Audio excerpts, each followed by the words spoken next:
Pengertian sistem pernapasan. Sistem pernapasan pada manusia adalah sistem organ yang digunakan untuk menghirup oksigen dari udara serta mengeluarkan karbon dioksida dan uap air. Dalam proses pernapasan, oksigen merupakan zat kebutuhan utama.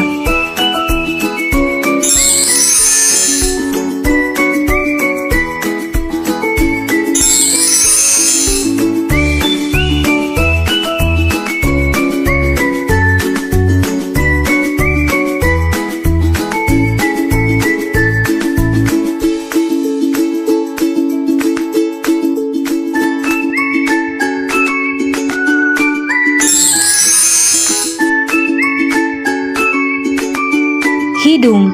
Rongga hidung berlapis selaput lendir berfungsi menangkap benda asing yang masuk lewat saluran pernapasan. Di dalamnya terdapat beberapa struktur penyusun, yaitu kelenjar minyak, kelenjar keringat, rambut pendek dan tebal, kongka yang mempunyai banyak kapiler.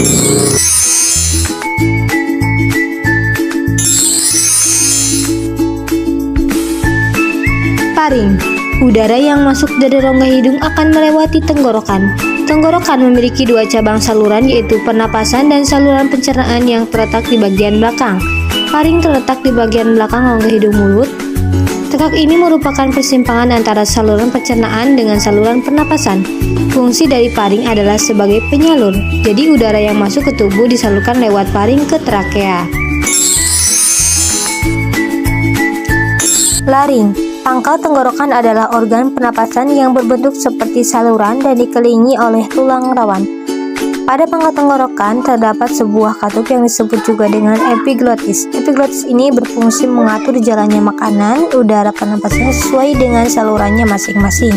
Di samping itu, pada pangkal tenggorokan terdapat pita suara yang merupakan organ penghasil suara pada manusia.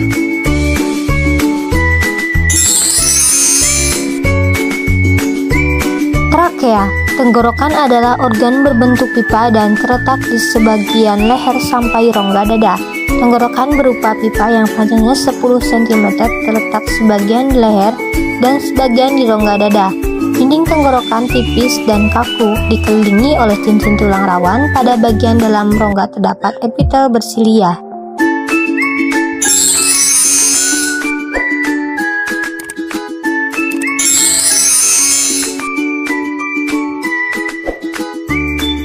Bronkus.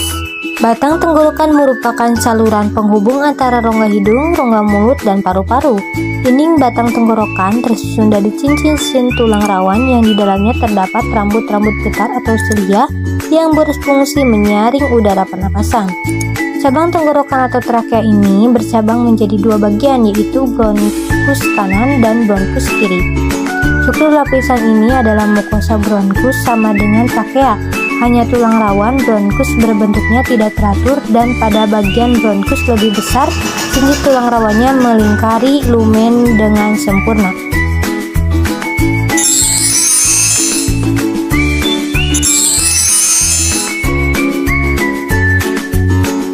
Alveolus. Alveolus merupakan struktur berbentuk bola-bola mungil atau gelembung paru-paru yang diliputi oleh pembuluh-pembuluh darah. Epitel pipi yang melapisi alveoli ini memudahkan darah di dalam kapiler-kapiler darah mengikat oksigen dari udara dalam rongga alveolus.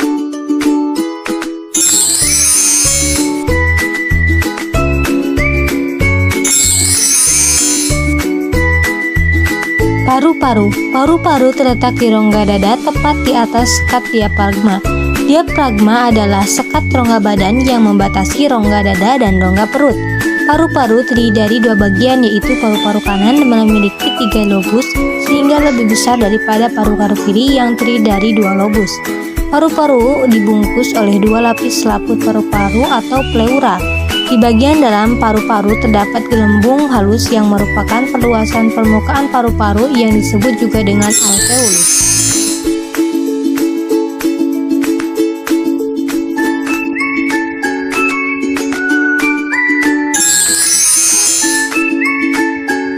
Pleura.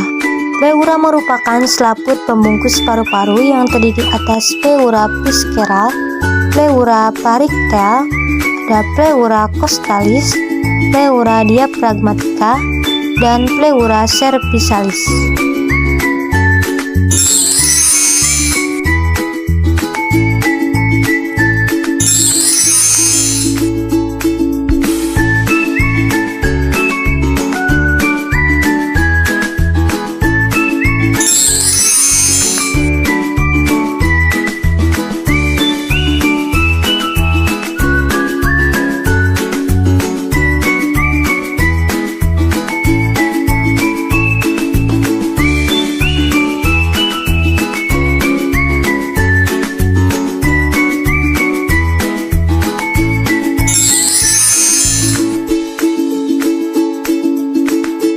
Penyakit sistem pernapasan. 1. Asma. 2. Tuberkulosis. 3. Faringitis. 4. Emfisema.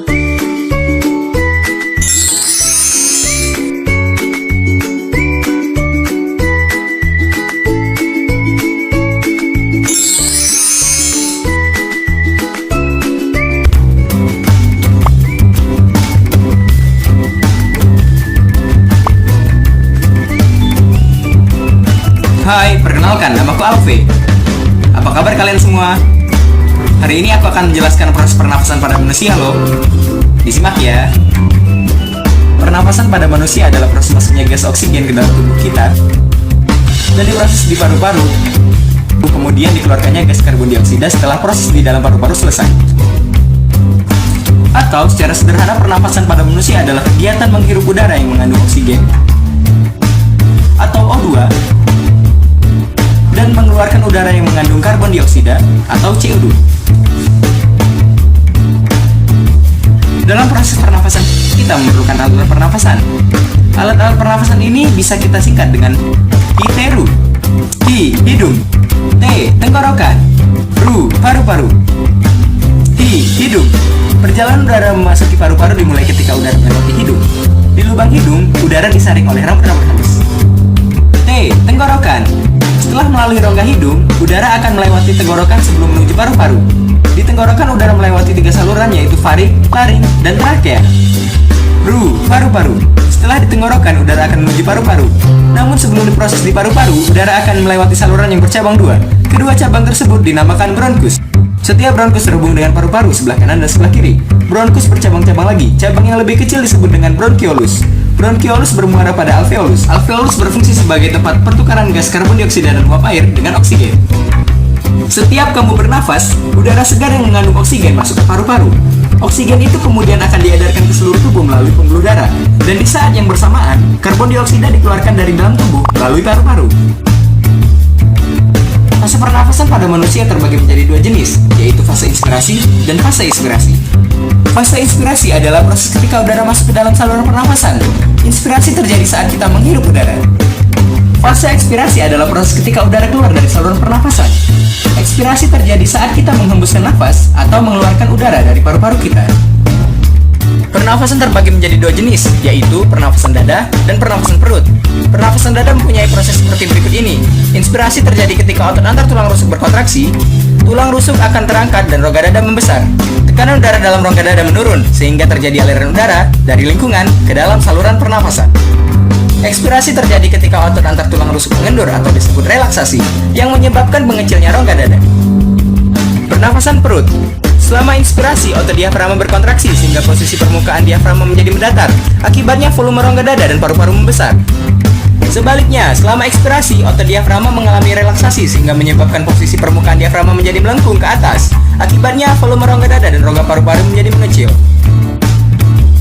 Gangguan alat pernapasan dapat terjadi karena debu, asap, bau tak sedap, dan kuman penyakit. Penyakit yang menyerang alat pernapasan manusia antara lain influenza, flu burung, dan TBC paru-paru.